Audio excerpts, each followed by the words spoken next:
the streets in the HCS refers to signalized intersections.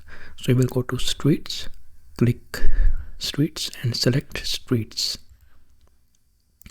Now once you select streets, you have two options. Either you work visually over the map or you work in this classic mode. So I normally used classic mode, which is more user friendly in my opinion. So I will use classic. In this window, you have to tell the software which way is your forward direction, which is normally the eastbound. If we are starting from the right side, it will be the eastbound. Then the amount of power we are going to analyze is 0.25 hours. That's okay. The saturation flow rate 1800. That's okay. Speed limit is 35 miles per hour. And click OK. It will show you, make sure this has been confirmed that the eastbound is your forward direction. Yes, just click yes here. And now it will load the main processing window for the intersections in HCS. So once you have window open, you will see here this side controls the phasing in a classic ring barrier shape diagram. Obviously, if you click here on the phases, you can modify the phases yourself. This is the window which allows you to enter the phase times, or alternatively you will put the phase times over here, total splits for each phase. You are going to give the street name if you want, change the peak hour factors, which I am going to do right now because the intersection I want to analyze, the peak hour factor is 0.87. 0.87. I'm not going to change the duration, that is okay, but I'm going to make a little changes here because this does not represent the intersection that I want to analyze. So in my intersection that I'm going to analyze, we don't have a lane like this. So if you want to remove a lane, you just click on this arrow and it will remove the lane. Now you have these options to choose from to add the number of lanes and the lane direction based on the situation that your intersection has. For example, I have a shared through and right from here and shared through and left from here.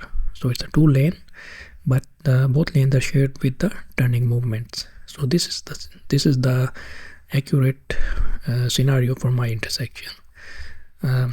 Here we have a dedicated lane for the right turns, but we don't have. We have a shared through and left.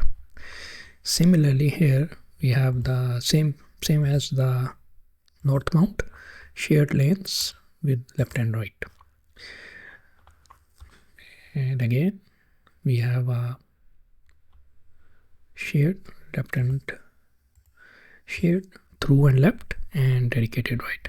So this is, make sure your lane configuration is as realistic as possible. So you are analyzing the actual intersection realistically to get the accurate results. Now the next thing is we want to put the turning movement count values here in this window. And how do you get the turning movement count? From the turning moment count survey that you or your team collected during the peak period. So I'm just going to input the values here. I have 347 left, 500 through, 125 right turns. So just enter the volumes here, 75 right.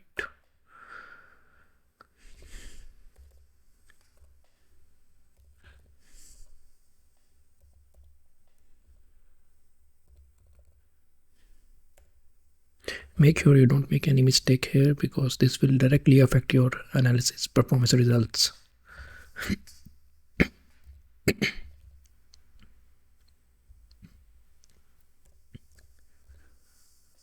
50. Now I have entered the turning movement counts for all the approaches. The lane width is okay, 12 feet. If you have a storage for the turns, pocket turns, you can add the length for that storage here. You also have an option to again review the saturation flow rate, I'm going to keep it 1900 as which is the default value used in HCS. Heavy vehicle percentage. No, this is not 0, it's 2% in my data, so I'm going to change it to 2. So obviously you will change it based on the percentage of highway traffic in your traffic count survey. Grade, if you know the percentage, if the intersection is on at grade, uphill or downhill, you may want to change the values. Right now I'm not going to change because I don't have a grade. If you want to enter pedestrian volume, you can also enter them here. You can change the yellow times and red clearance. So I'm not going to change yellow, which is 4, but the all red I will change to 1. It's not 0, it's 1. All red is the clearance time, which allows extra safety second to an extra clearance, an extra second to allow for the clearance of the traffic from the intersection median.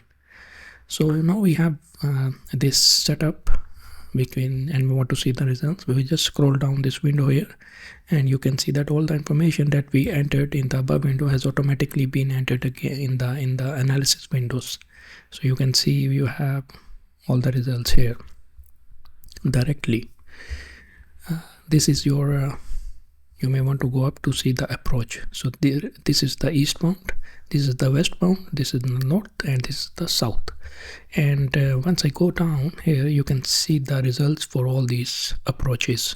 So I have 244 second failure, 400, 590, 357, and all the approaches are at failure level of service of F.